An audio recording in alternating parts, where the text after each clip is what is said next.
दसऱ्यानंतर पुन्हा राजकीय भूकंप. ठाकरे गटाला पुन्हा हादरा बसणार. शिंदे सेनेच्या आमदाराचा दावा काय? स्थानिक स्वराज्य संस्थांच्या निवडणुका तोंडावर आलेल्या असताना राज्यात पुन्हा एकदा राजकीय भूकंपाची चर्चा रंगली आहे. त्याला कारण ठरलंय आधी खासदार आणि आता विधान परिषद आमदार असलेले शिंदे सेनेचे आमदार कृपाल तुमाने यांनी केलेला खळबळजनक दावा. दसऱ्यानंतर राज्यात पुन्हा एकदा राजकीय भूकंप होणार असून त्याचा हादरा मातोश्रीला बसणार असल्याचं तुमानेंनी म्हटलंय. 2 आमदार सोडल्यात उर्वरित सर्व आमदार आमच्या संपर्कात आहे आणि BMCचे जवळपास 80% जे उरलेले माजी नगरसेवक आहेत ते आमच्या संपर्कात आहे. दसरा मेळावा झाला की आम्ही त्यांना दणका देणार आणि या सर्वांचा प्रवेश पक्षामध्ये शिवसेनेमध्ये होऊन जाणार आहे. आदरणीय शिंदेसाहेबांच्या नेतृत्वामध्ये सर्व लोक काम करायला तयार आहेत.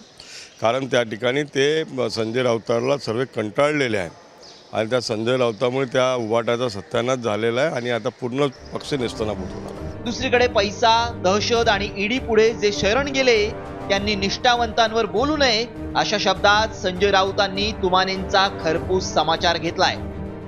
ज्यांचा स्वतःचा पक्ष भाजपात विलीन व्हायला निघालेला आहे ते दुसऱ्यांच्या आमदार विलीन करण्याच्या भाषा करतायत. आज जे शिवसेनेमध्ये आमदार आहेत, खासदार आहेत, तो शुद्ध निष्ठावंत असे लोकांचा पक्ष आज उरलेला आहे. ज्यांना जायचं होतं तो गाळ निघून गेला. जे पैशाला विकत गेले, दहशतीला किंवा CBI ईडीच्या धमक्यांना घाबरून निघून गेले, त्यांनी आमच्या पक्षातल्या कडवट निष्ठावंतांवरती बोलणं हा निष्ठावंतांचा आणि शिवसेनेचा आणि हिंदुहृदय सम्राट बाळासाहेब ठाकरेंचा आव्हान. खरं तर 2022 मध्ये विधान परिषद निवडणुकीनंतर शिवसेनेत उभी फूट पडली आणि उद्धव ठाकरेंचं सरकार पडलं. त्यानंतर ठाकरे सेनेच्या अनेक आमदार आणि खासदारांनी शिंदे सेनेत प्रवेश केलाय. आता ऐन निवडणुकीच्या तोंडावर पुन्हा ठाकरे सेनेतील 20 पैकी 18 आमदार राऊतांवर नाराज असल्यामुळं शिंदे सेनेत प्रवेश करण्याचा दावा केला जातोय.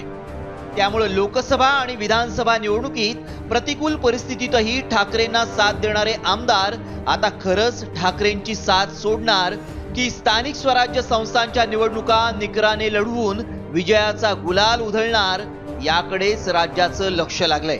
पराग ढोबळेसह ब्युरो रिपोर्ट, साम TV न्यूज, नागपूर. मुख्यमंत्री देवेंद्र फडणवीसांनी आपल्या राजकीय कारकिर्दीवर भाष्य केलं. काही लोकांना वाटलं माझी राख होतीये, मात्र मी तेवढ्यात भरारी घेतली. आव्हानांपासून कधी न पळाल्यामुळे हे शक्य झाल्याचं त्यांनी म्हटलेलं आहे.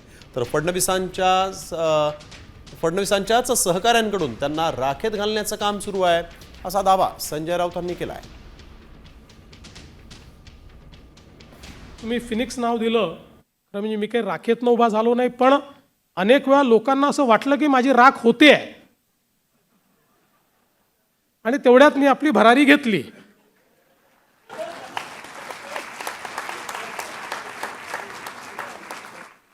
तर ही का घेऊ शकलो?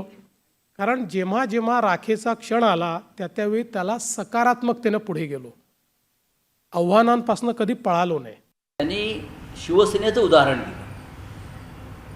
देवेंद्र फडणवीस आणि त्यांच्या लोकांनी वारंवार शिवसेनेला संपवण्याचा प्रयत्न केला आणि शिवसेना पुन्हा पुन्हा फिनिक्स पक्षाप्रमाणे आकाशात झेप घेत राहिली. त्याच्यामुळे जर त्यांनी स्वतःची तुलनाही फिनिक्स पक्षाप्रमाणे केली असेल याचा अर्थ त्यांचीही राख रांगोळी करण्याचा प्रयत्न त्यांच्या सहकार्यानेच केलेला आहे. हे आम्ही या आंदोलनात सुद्धा बघितलं आणि शिवसेनेनं कायम स्वतःला फिनिक्स पक्षाची उपमा दिली.